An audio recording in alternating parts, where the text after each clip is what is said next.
Muito obrigado, muito boa tarde, uma honra ter atendido a esse convite e para falar de um tema que começa com uma grande contradição. Eu, como historiador, graduado, pós-graduado, experiente dada a idade, tento saber algo sobre o passado e todos me convidam para falar sobre o futuro. Para este gesto, eu deveria ter feito um curso mais interessante, como búzios, jogar búzios, aprender a ler borra de café, como os árabes fazem tão bem, mas eu sou obrigado a pensar a partir do momento que nós estamos, se é possível falar em perspectivas, se é possível falar de futuro. Todos e todas aqui presentes sabem que nós vivíamos um acróstico, uma sigla, que eu utilizei durante uns 15 anos em palestras, que era o mundo VUCA, de volátil, incerto, complexo e ambíguo, variando apenas o U em inglês para o nosso incerto. Este acróstico perdeu sentido quando em abril do ano passado, com a aceleração de alguns processos causados pela pandemia, surgiu o acróstico BUNNY, de frágil, de brittle, de frágil, de ansioso, de não linear e incompreensível. O mundo é ansioso, haja vista a ascensão contínua das ações de companhias farmacêuticas que produzem remédio contra a ansiedade. Querem uma dica de investimento? Querem uma dica de futuro? Seu filho tem dúvida sobre o que fazer? Psiquiatria. Geriatria talvez, nunca pediatria. A pirâmide etária está mudando, não há futuro para pediatras, há muito futuro para psiquiatras e geriatras. O mundo mudou bastante, ficou mais acelerado e, como eu costumo dizer, o mundo para o qual eu me preparei não ocorreu. Eu tive excelente formação no meu Rio Grande do Sul natal, tive excelente formação na USP, estudei fora, especialmente França e Estados Unidos. Nenhum professor me preparou, por exemplo, para a iluminação de live. Nenhum professor me deu uma dica em Paris sobre lives. Mas, pelo contrário, insistiram com o que havia de mais recente em tecnologia, como mimeógrafos, retroprojetores, e essas coisas que hoje têm o mesmo sentido de esculpir um machado com pedra do Paleolítico. Então, a primeira característica deste mundo que acelera o processo de transformação e que vai atingir o líder é a capacidade de acompanhar mudanças que não são mais geracionais. Acompanhem, durante séculos a humanidade escreveu com penas de aves como gansos e cisnes. A partir da Revolução Industrial surgiu a ponta da pena de aço. No fim do século XVIII, molhava-se no tinteiro a ponta da pena de aço, depois de mais de 1000 anos de uso de plumas de aves. No fim do século XIX, surgiu a caneta tinteiro, já com a própria bombinha dentro da caneta. Na década de 1930, surgiu a esferográfica. Entre uma coisa e outra, no mínimo 50 anos. E hoje, quando você leva seu iPhone do ano passado, porque ele tem um problema, o homem olha para você como se você apresentasse uma tábua de argila com escrita cuneiforme. E não tem mais nem fonte para isso, doutor. Não tem mais nem, porque isso aqui já é de abril do ano passado. Essa mudança ela é muito rápida e ela não pressupõe mais a possibilidade daquilo que fez a geração do meu pai, formada em Direito na Federal de Porto Alegre, que era receber seu diploma em 1959, colocar na parede e passar 52 anos como advogado com aquele diploma, sem nunca ter feito MBA, curso, atualização, summit e o escambau. Só aquele curso. Hoje, se você já está graduado há 5 anos, você está defasado. Se você não fez outra graduação, uma pós-graduação ou cursos. Hoje não é mais possível que você decida gastar como se fosse um investimento, decida gastar o seu conhecimento da graduação ao longo dos anos. você precisa ter o que hoje é moda dizer, chamado learnability. A learnability é a grande característica de liderados e de líderes. O modelo de liderança que se exaltava há 50 anos era ainda o modelo do século XIX. Homens decididos, enérgicos, ligeiramente autoritários. Estes eram os grandes construtores de impérios. Este é o modelo do século XIX, com transição no século XX para grandes magnatas. E estes homens que construíram indústrias de automóveis como Ford, indústrias de aço e petróleo como Rockefeller e outros, estes homens eram louvados pela sua capacidade de energia, de imposição de valores. Sempre foi uma virtude louvada em líderes homens. Quando as mulheres tinham as mesmas características, eram insensíveis, autoritárias ou excessivamente racionais. Isso foi uma coisa que não mudou. Tudo que é virtude nos homens é defeito nas mulheres, no mesmo campo. Então nós temos na liderança tradicional um gesto de ser iluminado. O modelo do líder do século XX é Churchill. 1940, o momento mais sombrio da história das Ilhas Britânicas. A França caiu, a Holanda caiu, a Noruega caiu, a Bélgica caiu, a Inglaterra está sozinha, lutando contra a Europa inteira.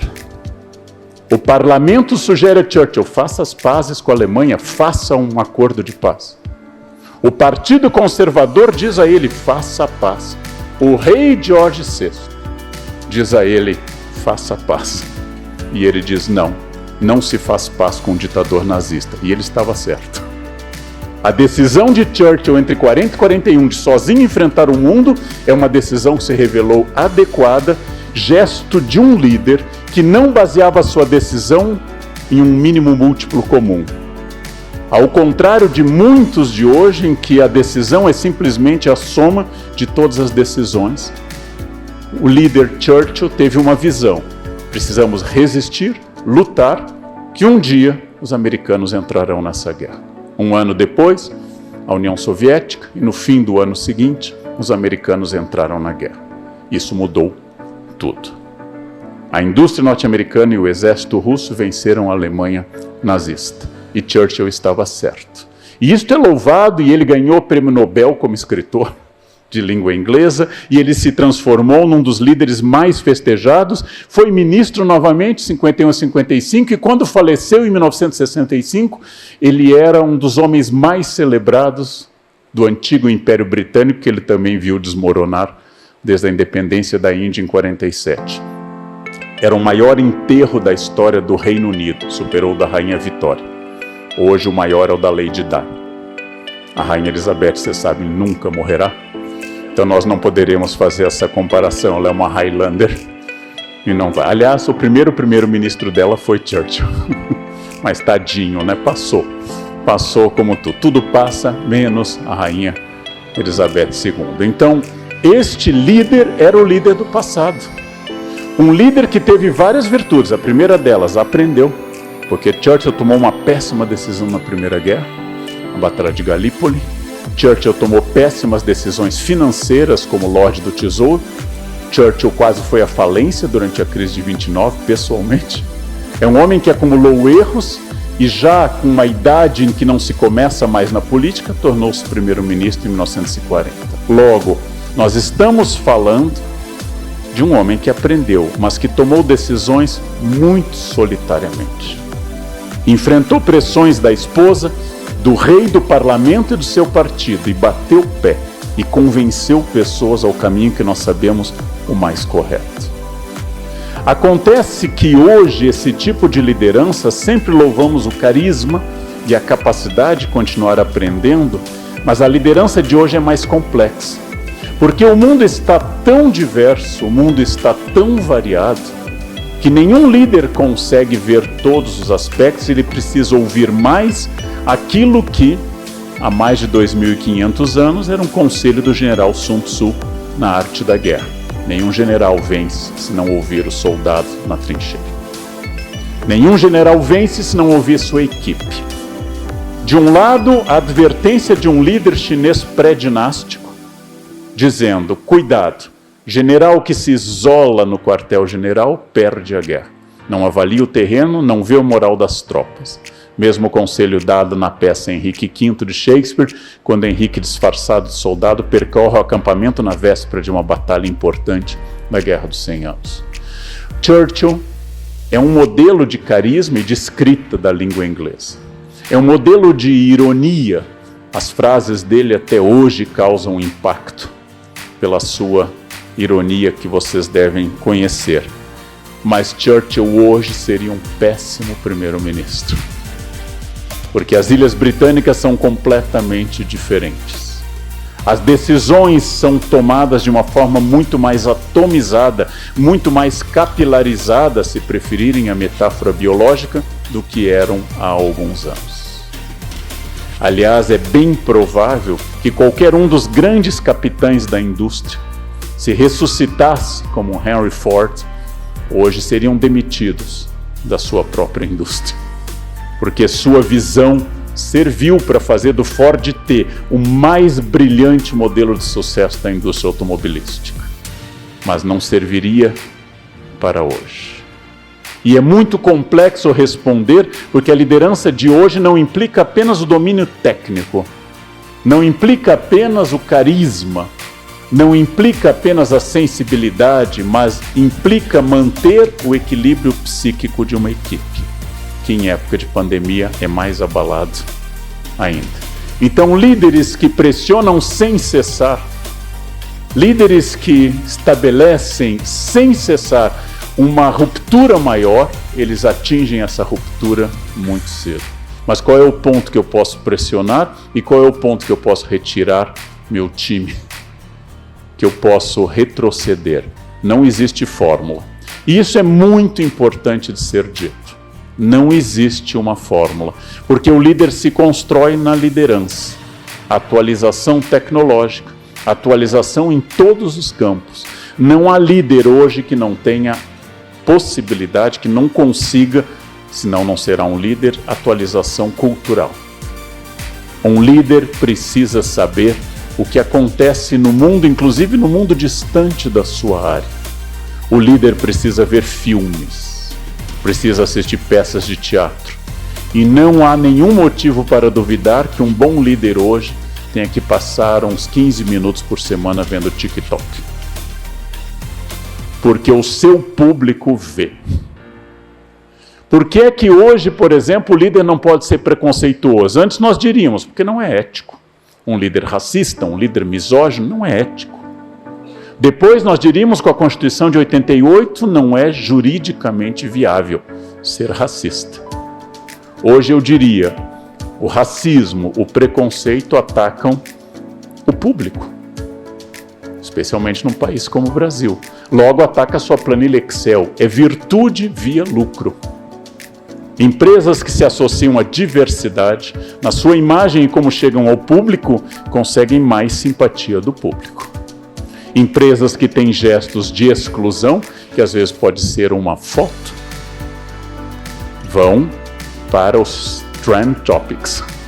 Ou seja, nós temos que ter cuidados que a minha avó, quando minha prima, que tinha sobrepeso, chegou chorando a casa no interior do Rio Grande do Sul, dizendo: vó, me chamaram de gorda. E ela, alemã gaúcha, mas tu é gorda? Tu quer que chame de quê?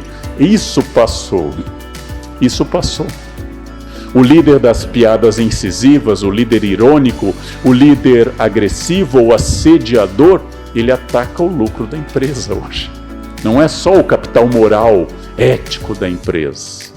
Um ambiente de assédio é um ambiente de medo, e o líder que favorece o assédio, ou usa essa máxima tão romana de dividir para governar, joga um contra o outro, que é facílimo fazer, basta analisar qualquer festa de Natal em família, é facílimo jogar um lado contra o outro.